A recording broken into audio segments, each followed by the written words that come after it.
শেষমেশ এমপি রুমিন ফারহানাকেও ছাড় দিল না আড়ং। গত কয়েকদিন আগে রুমিন ফারহানা আড়ংয়ে 4,500 টাকা শপিং করে ব্যাগ না পেয়ে ক্ষুব্ধ হয়ে ফেসবুকে একটি স্ট্যাটাস দিয়ে নিজের রাগ প্রকাশ করেন। শুধু রুমিন ফারহানাই না, এরকম আরও হাজারো ক্রেতার অভিযোগ আড়ংয়ের এই ব্যাগ কাণ্ড নিয়ে। কিন্তু আপনার কি মনে হয় আড়ং জানে না যে তাদের ব্যাগ না দেওয়া নিয়ে সোশ্যাল মিডিয়ায় তাদেরকে অনেক ট্রল করা হয়? হাজারো ক্রেতা আড়ংয়ের উপরে ক্ষিপ্ত। আড়ং অবশ্যই জানে, আর এর পেছনে রয়েছে আড়ংয়ের একটা মাস্টার স্ট্রোক।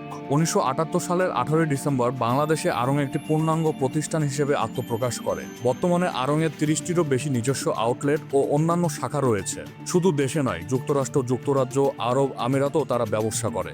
এত কিছুর পরেও তাদের সমালোচনা আটকে থাকেনি। অতিরিক্ত দাম, সমকামিতাকে প্রমোট করা, দাঁড়িয়ে রাখার জন্য চাকরি থেকে প্রত্যাহার করা, সবসময় আইনি ফাঁক দিয়ে বেরিয়ে গেলেও 2024 সালের জানুয়ারিতে 7ম শ্রেণীর বই ছিঁড়ে সমকামিতা বিরোধী কথা বলায় ব্র্যাক বিশ্ববিদ্যালয়ের শিক্ষক আসিফ মাহতাবকে চাকরি থেকে বরখাস্ত করা হয়। এই ঘটনা অনলাইনে ব্যাপক ভাইরাল হওয়ায় ব্র্যাক সংশ্লিষ্ট আড়ংয়ের বয়কটের ডাক আসে। সে সময় পুরো দেশে ব্যাপক সমালোচনার মুখে পড়ে ব্র্যাক ও আড়ং। অন্যান্য বিশ্ববিদ্যালয়ের সঙ্গে ব্র্যাক বিশ্ববিদ্যালয়ের শিক্ষার্থীরাও এর তীব্র প্রতিবাদ করে। যদিও সময়ের সাথে সাথে অনলাইনের এই মুভমেন্টগুলো কমে যায়, এখন আড়ং তার পূর্বের জায়গায় ফিরে গেছে।